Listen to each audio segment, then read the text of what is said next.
Chapter 6. An Anchor to Life. Phyllis pulled into the hospital parking lot just under 2 hours after Eben had, at around 1 a.m. When she got to my ICU room, she found Eben sitting next to my bed, clutching a hospital pillow in front of him to help him keep awake. "Mom's home with Bond," Eben said, in a tone that was tired, tense, and happy to see her, all at once. Phyllis told Eben he needed to go home, that if he stayed up all night after driving from Delaware he'd be worthless to anyone tomorrow, his dad included. She called Holly and Jean at our house and told them Eben would be back soon, but that she was staying in my room for the night. "Go home to your mom and your aunt and your brother," she said to Eben when she'd hung up. "They need you. Your dad and I will be right here when you get back tomorrow." Eben looked over at my body, at the clear plastic breathing tube running through my right nostril down to my trachea, at my thin, already chapping lips, at my closed eyes and sagging facial muscles. Phyllis read his thoughts. "Go home, Eben. Try not to worry. Your dad's still with us. And I'm not going to let him go."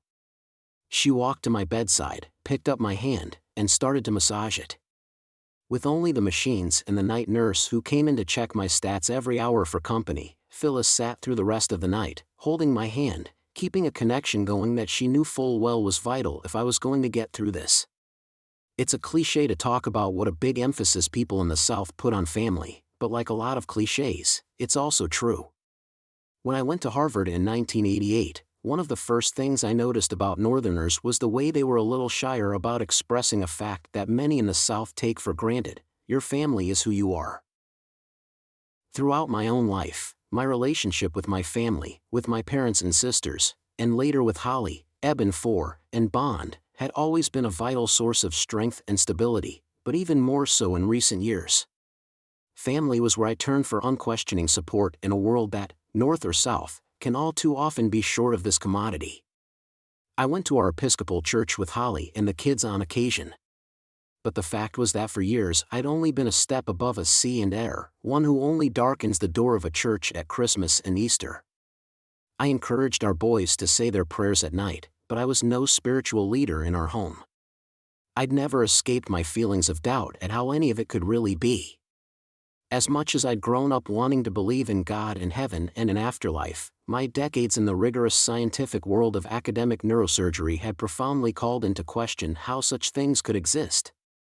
Modern neuroscience dictates that the brain gives rise to consciousness, to the mind, to the soul, to the spirit, to whatever you choose to call that invisible, intangible part of us that truly makes us who we are, and I had little doubt that it was correct. Like most healthcare workers who deal directly with dying patients and their families, I had heard about, and even seen, some pretty inexplicable events over the years. I filed those occurrences under unknown and let them be, figuring a common-sense answer of one kind or another lay at the heart of them all. Not that I was opposed to supernatural beliefs.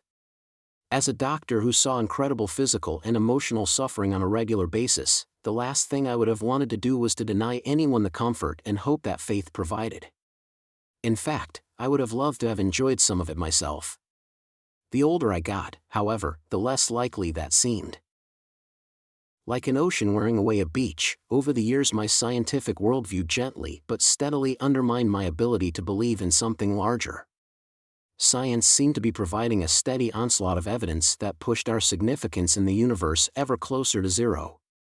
Belief would have been nice. But science is not concerned with what would be nice.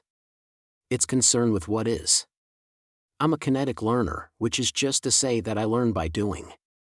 If I can't feel something or touch it myself, it's hard for me to take interest in it. That desire to reach out and touch whatever I'm trying to understand was, along with the desire to be like my father, what drew me to neurosurgery. As abstract and mysterious as the human brain is, it's also incredibly concrete. As a medical student at Duke, I relished looking into a microscope and actually seeing the delicately elongated neuronal cells that spark the synaptic connections that give rise to consciousness.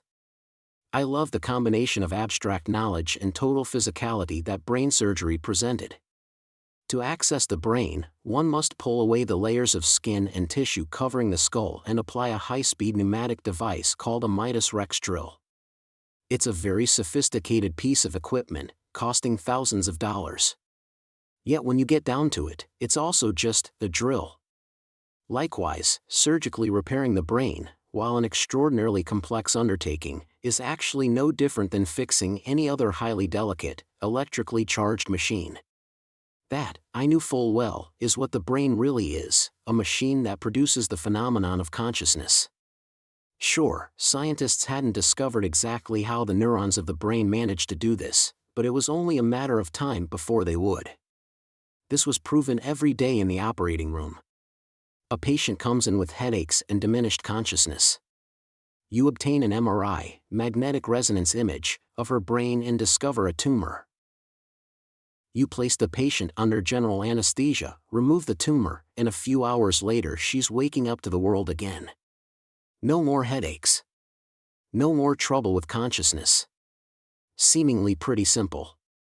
I adored that simplicity, the absolute honesty and cleanness of science. I respected that it left no room for fantasy or for sloppy thinking. If a fact could be established as tangible and trustworthy, it was accepted. If not, then it was rejected. This approach left very little room for the soul and the spirit, for the continuing existence of a personality after the brain that supported it stopped functioning. It left even less room for those words I'd heard in church again and again, life everlasting. Which is why I counted on my family, on Holly and our boys and my 3 sisters and, of course, my mom and dad, so much. In a very real sense, I'd never have been able to practice my profession, to perform, day in and day out, the actions I performed, and to see the things I saw, without the bedrock support of love and understanding they provided. And that was why Phyllis, after consulting our sister Betsy on the phone, decided that night to make a promise to me on behalf of our whole family. As she sat there with my limp, nearly lifeless hand in hers, she told me that no matter what happened from then on, someone would always be right there, holding my hand. "We are not letting you go, Eben," she said. "You need an anchor to keep you here, in this world, where we need you. And we'll provide it." Little did she know just how important that anchor was going to prove in the days to come.